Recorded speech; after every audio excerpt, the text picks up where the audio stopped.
الحمد لله رب العالمين، والصلاة والسلام على أشرف الأنبياء والمرسلين وعلى آله وأصحابه وذرياته وأهل بيته أجمعين، أما بعد، فأعوذ بالله من الشيطان الرجيم، بسم الله الرحمن الرحيم، ليلة القدر خير من ألف شهر، صدق الله العظيم، وقال رسول الله صلى الله عليه وآله وسلم: من قام رمضان ایمانا و احتسابا غفر له ما تقدم من ذنبه او كما قال رسول اللہ صلی اللہ علیہ وآلہ وسلم۔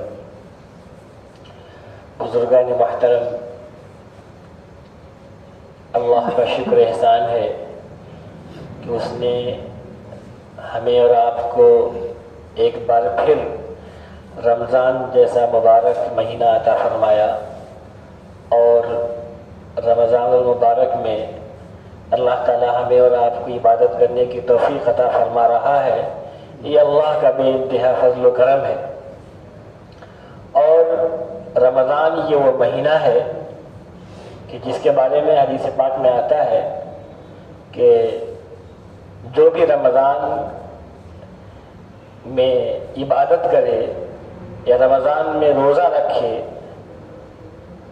ایمان کے ساتھ اور ثواب کی نیت کے ساتھ، تو فرمایا گیا کہ اللہ تعالیٰ اس کے پچھلے تمام گناہوں کو معاف فرما دیتے ہیں۔ من صام رمضان ایمانا و احتسابا غفر له ما تقدم من ذنبه، جو رمضان کا روزہ رکھے ایمان کے ساتھ اور امید کے ساتھ، ثواب کی امید کے ساتھ، اللہ اس کے پچھلے تمام گناہوں کو معاف فرما دیتا ہے۔ بعض روایتوں کے مطابق اللہ کے نبی نے ارشاد فرمایا صلی اللہ علیہ وسلم، فرمایا کہ اگر لوگوں کو معلوم ہو جائے رمضان کے بارے میں کہ رمضان کی کتنی اہمیت ہے، کتنی فضیلت ہے، تو وہ یہ تمنا کریں کہ پورے کے پورے سال رمضان رہے، رمضان ختم ہی نہ ہو، رمضان پورے کے پورے سال رہے۔ لوگ یہ تمنا کرنے لگیں اگر لوگ جان جائیں کہ رمضان کی اللہ کے یہاں کتنی اہمیت ہے۔ اس سے اندازہ ہوتا ہے کہ رمضان کتنا ہی اہمیت اور فضیلت اور مقدس مہینہ ہے۔ اور اسی لیے تو نبی پاک صلی اللہ علیہ وسلم رجب سے ہی فرماتے: اللہم بارک لنا فی رجب و شعبان وبلغنا رمضان، کہ اللہ ہمارے رجب و شعبان میں برکتیں عطا فرما اور ہمیں رمضان تک پہنچا۔ گویا کہ نبی پاک صلی اللہ علیہ وسلم رمضان کا انتظار بہت پہلے سے کرتے تھے، مہینوں پہلے سے رمضان کا انتظار کیا کرتے تھے۔ پھر جسے رمضان مل گیا اور رمضان میں اس نے عبادت کر کے اللہ کو راضی کر لیا، وہ خوش نصیب ہے۔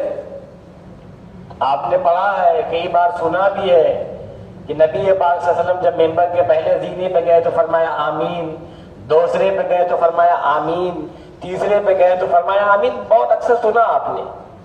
جو پہلا والا فرمایا آمین، اس میں کیا تھا؟ جبرائیل نے یہی تو کہا تھا کہ تباہ و برباد ہو جائے وہ شخص جسے رمضان کا مہینہ ملا پھر بھی اس کے گناہوں کی معافی نہ ہو سکی۔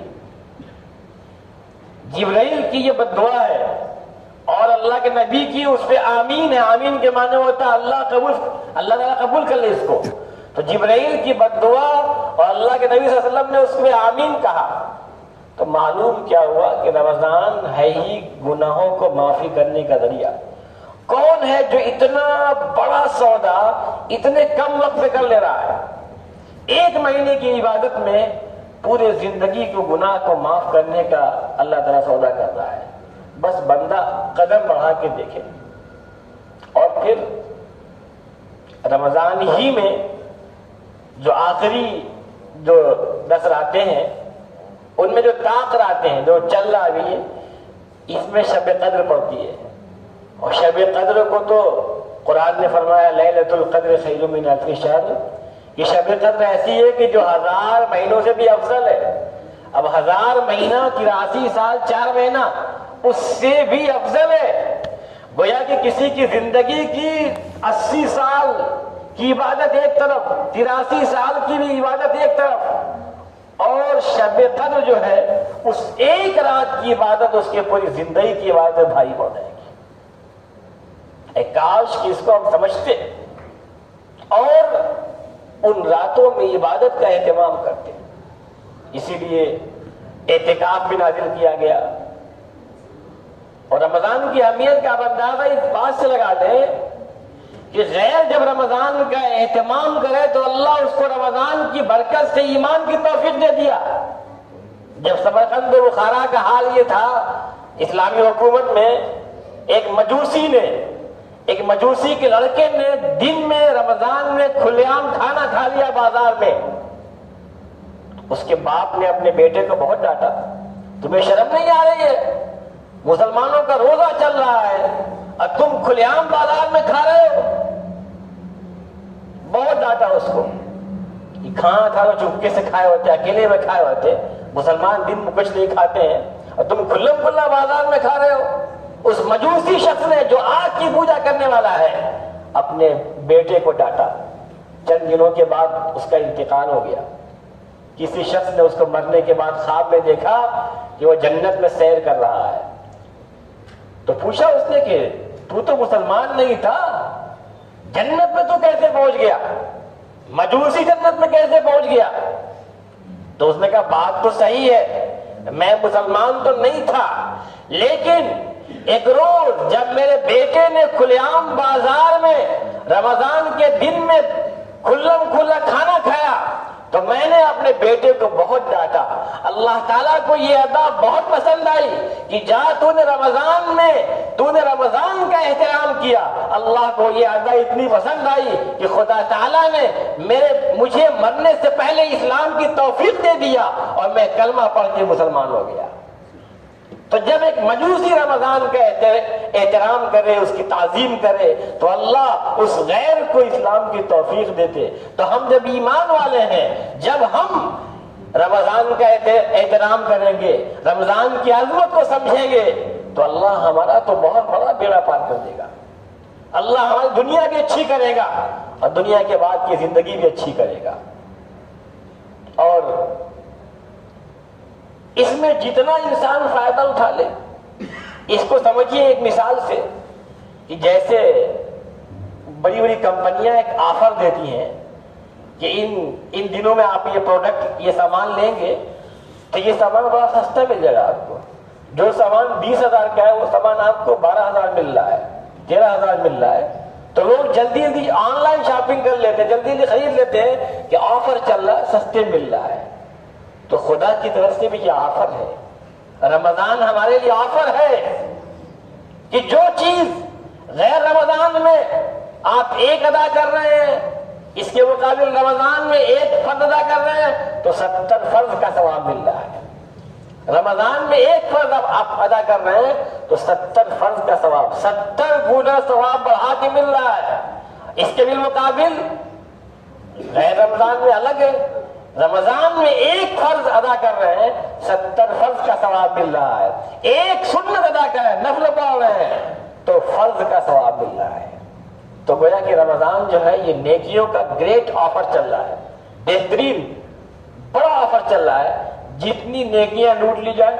اور پھر جو شب قدر ہے وہ تو بمپر آفر نیکیوں کا. شب قدر زندگی میں کسی کو اگر مل گئی 2-4 شب قدر، اس کی نیکیوں کا خزانہ کتنا ہو جائے گا شمار کرنا مشکل ہو جائے گا. آپ اندازہ لگا لیں شب قدر کی اہمیت کا کہ کیونکہ پچھلی امتوں کی جو عمر ہوتی تھی بہت لمبی ہوتی تھی، کسی کی 200 سال، کسی کی 300 سال، 400 سال، 500 سال، کسی کی 1000 سال کی عمر ہوتی تھی. تو نبی پاک صلی اللہ علیہ وسلم کو اس بات کا خیال تھا کہ میری امت کی تو عمریں کم ہیں، میری امت کی عمر کم ہے تو اس کی عبادتوں کا جو ثواب اور امتوں کو مل رہا ہے، میری امت کی عمر کم ہے تو وہ ثواب نہیں مل پائے گا. پھر آپ نے ایک واقعہ سنایا بنی اسرائیل کے شخص کا جو 1000 مہینے تک اللہ کے راستے میں جہاد کرتا رہا. 1000 مہینے تک راتوں کو عبادت کرنے والا، پوری رات جاگ کر کے 1000 مہینے اللہ کی عبادت کرتا رہا. تو صحابہ کو بڑا تعجب ہوا، یا اللہ اس کی نیکیاں کتنی زیادہ ہوں گی. جو 1000 مہینے تک اللہ تعالیٰ کی عبادت کرتا رہا، پوری پوری رات جاگ کی عبادت کرتا رہا، یا اللہ اس کی نیکیاں کتنی زیادہ ہوں گی؟ تو کہتے ہیں کہ جبریل تشریف لائے، سورہ انا انزلنا نازل ہوئی اور فرمایا کہ لیلۃ القدر خیر من الف شہر، کہ شب قدر جو ہے یہ 1000 مہینے سے بھی افضل ہے۔ معلوم کیا ہوا کہ بنی اسرائیل کا وہ شخص جو 1000 مہینے تک اللہ کی عبادت کرتا رہا، اس کی پوری زندگی کی عبادت ایک طرف، امت محمدیہ کا فرد اگر شب قدر اس کو نصیب ہو گئی تو اس کی پوری زندگی کی عبادت ایک طرف، امت محمدیہ کے فرد کی ایک رات کی عبادت اس سے زیادہ ہو جائے گی، ایک رات کی عبادت اس سے زیادہ ہو جائے گی۔ لیکن اس ایک رات کو چھپایا گیا 5 راتوں میں، آخر کے جو 5 راتیں ہیں اس میں چھپا دیا گیا کہ رمضان کا جو آخری عشرہ ہے، جو آخری 10 راتیں ہیں اس میں شمار کرو، 21ویں شب، 23ویں شب، 25ویں شب، 27ویں شب، 29ویں شب، گویا کہ 20 رمضان گزار کر کے مغرب سے لے کے جو ٹائم ہوتا ہے، 20 رمضان کو مغرب سے لے کے، پھر 22 رمضان کو مغرب سے لے کر کے، پھر 24 رمضان کو، پھر 26 رمضان کو، پھر 28 رمضان کو، یہ 5 راتیں ہیں۔ ان 5 راتوں میں سے کوئی ایک ہے۔ اب بعض لوگ کہتے ہیں کہ 27 کو ہے، تو 27 پہ بہت سے لوگوں کا قول ہے، لیکن ضروری نہیں کہ 27 ہی پہ ہو۔ بعض تو کہتے ہیں کہ ہر سال بدلتا ہے، بعض علماء کہتے ہیں کہ ہر سال بدلتا ہے، کبھی 21 کو ہوتا ہے، کبھی 23 کو، کبھی 25 کو، کبھی 27 کو، بدلتا رہتا ہے۔ تو الگ الگ، اب کسی کو کہا کہ بھائی آپ کے پاس یہ 5 کوپن ہیں، یہ 5 کوپن آپ اسکیچ کریے، اس میں سے ایک میں کوئی بڑا انعام آپ کے لیے ہے، تو آپ کیا کریں گے؟ خالی ایک ہی کوپن خالی اسکیچ کریں گے آپ، کہ 5 کوپن آپ اسکیچ کریں گے؟ آپ خالی ایک چھوڑ دے کر کے کہ چلو ایک کر لیتے ہیں، ہوتا اس میں نہ ہوتا 5 کرنا ہے۔ اسی طرح 5 رات اگر کوئی جاگ گیا تو اس کی زندگی کی پوری عبادت ایک طرف، اور یہ ایک رات کی عبادت، یعنی ان 5 راتوں کی عبادت پوری زندگی کی عبادت سے زیادہ ثواب مل جائے گا۔ اس لیے اس کا اہتمام کیا جائے۔ نبی پاک صلی اللہ علیہ وسلم اعتکاف کیا کرتے تھے اسی شب قدر کی تلاش میں۔ اعتکاف جو سنت علی الکفایہ ہے، اگر پورے گاؤں میں سے کوئی بھی نہ کیا تو پورا گاؤں گناہ گار ہوگا۔ اگر پورے گاؤں میں سے ایک بھی آدمی اعتکاف نہیں کرتا ہے، پوری مسجد خالی رہتی ہے، ایک آدمی بھی نہیں کرتا ہے، پورا کا پورا گاؤں گناہ گار ہوگا۔ اور اگر ایک بھی آدمی کر لیتا ہے تو گاؤں کے لوگ بری ہو جائیں گے، گاؤں کے لوگ بری ہو جائیں گے۔ لیکن کوشش تو یہ ہو کہ زیادہ سے زیادہ لوگ اعتکاف کریں۔ میں نے دیکھا بڑے بڑے شہروں میں، آپ جائیں بھٹکل وغیرہ جو بڑے بڑے علاقے ہیں، ایک ایک مسجد میں تعجب آپ کو ہوگا، میں نے اپنی آنکھوں سے دیکھا ہے، ایک ایک مسجد میں 40 آدمی 50 آدمی اعتکاف کر رہے ہیں، اور صرف ایک مسجد نہیں ہے، 10 مسجدیں ہیں جہاں اعتکاف کرنے والوں کی یہ تعداد ہے۔ اور ایسا نہیں کہ بس بوڑھے آدمی، جوان لڑکے بھی اعتکاف کر رہے ہیں، 40 آدمی 50 آدمی 60 آدمی اعتکاف کر رہے ہیں مسجدوں میں بیٹھ کر کے۔ معلوم کیا ہوا؟ حدیث پاک میں فرمایا گیا نا کہ جس نے ایک دن کا اعتکاف کیا اللہ کی رضا کے لیے، ایک دن کا جس نے اعتکاف کیا، اس کے اور جہنم کے درمیان 3 خندقیں حائل ہو جاتی ہیں۔ 3 خندقیں، ایک دن کے اعتکاف کی فضیلت ہے۔ اب 3 خندقیں کیا ہے؟ فرمایا کہ ایک خندق کی دوری زمین و آسمان کی دوری کے برابر ہے۔ ایک دن کے اعتکاف کا ثواب یہ ہے کہ اس بندے کے درمیان اور جہنم کے درمیان 3 خندقیں حائل ہو جاتی ہیں، اور ایک خندق کی دوری زمین و آسمان کی دوری کے برابر ہے۔ اب جو 10 دن کا اعتکاف کر رہا ہے، آپ اندازہ لگا لیں اس کے ثواب کا عالم کتنا پہنچ جائے گا۔ اور پھر اعتکاف کرنے والا تو اپنے گھر بار کو چھوڑ کر کے، اپنے اولاد کو چھوڑ کر کے، سب کچھ چھوڑ کر کے خدا کے دربار میں، خدا کے چوکھٹ میں آ کے اپنے سر کو جھکا لیتا ہے کہ اے مولا تیرے علاوہ کوئی نہیں ہے، تجھ سے ہی بات بنے گی، تیرے در پہ آیا ہوں، جب تک میرا کام نہیں تب تک میں جاؤں گا نہیں۔ آج کوئی بڑا افسر ہوتا ہے نا، اگر تعلق وہاں پہنچ جائے تو جا کے ارے سر آپ کے علاوہ کوئی نہیں کر سکتا ہے، انسان گر گراتا ہے، سر کر دیجئے نا۔ تو اسی طرح اعتکاف کرنے والا خدا کے سامنے آ کے جھک جاتا ہے کہ اللہ یہ تیرا گھر ہے، ہم تیرے دربار میں آ گئے ہیں، ہم جائیں گے نہیں جب تک تو معاف نہیں کر دے گا، جب تک تو راضی نہیں تب تک ہم جائیں گے نہیں۔ اس لیے اعتکاف بھی کرنا چاہیے۔ خالی گاؤں کا ایک آدمی کر لے یہ کیا ہے؟ یہ تو بس ایک کسی طرح خالی فرضیت ادا ہو رہی ہے، ورنہ طریقہ یہ ہے کہ زیادہ سے زیادہ لوگ اعتکاف کریں۔ نہ جانے زندگی میں اگلی بار موقع ملے کہ نہ ملے، کون جانتا ہے؟ بہت سارے لوگ آپ کے گاؤں کے بھی، آپ کے دوسرے گاؤں کے بھی جو رشتہ دار و احباب تھے دنیا سے چلے گئے، رمضان میں نہیں ملا یہ رمضان، اور پھر نہ جانے اگلے سال رمضان ہمیں ملے کہ نہ ملے، کون جانتا ہے؟ کوئی جانتا نہیں جانتا ہے۔ اس لیے اس کا خاص خیال کیا جائے۔ اسی طرح رمضان میں لوگ زکوٰۃ نکالتے ہیں۔ زکوٰۃ آپ سال میں کبھی بھی نکال سکتے ہیں، لیکن رمضان میں خاص کر نکالتے ہیں تاکہ ثواب بڑھ کر ملے۔ تو زکوٰۃ ان پر فرض ہے کہ جن کے پاس 52.5 تولہ چاندی یا 7.5 تولہ سونا یا اس کی قیمت ہو۔ اب آج کے دور کے اعتبار سے 52.5 تولہ چاندی، جس کو آپ کہہ سکتے ہیں 612 گرام سے تھوڑا کچھ زیادہ چاندی جس کے پاس ہو، تو اس کی قیمت تقریباً 45,000 کے آس پاس ہے۔ 45,000 روپیہ کسی کے پاس 1 سال کے آس پاس رکھا ہوا ہو یا چاندی سونا رکھا ہوا ہو تو وہ شخص صاحب نصاب ہے، اس پر زکوٰۃ فرض ہے 2.5%۔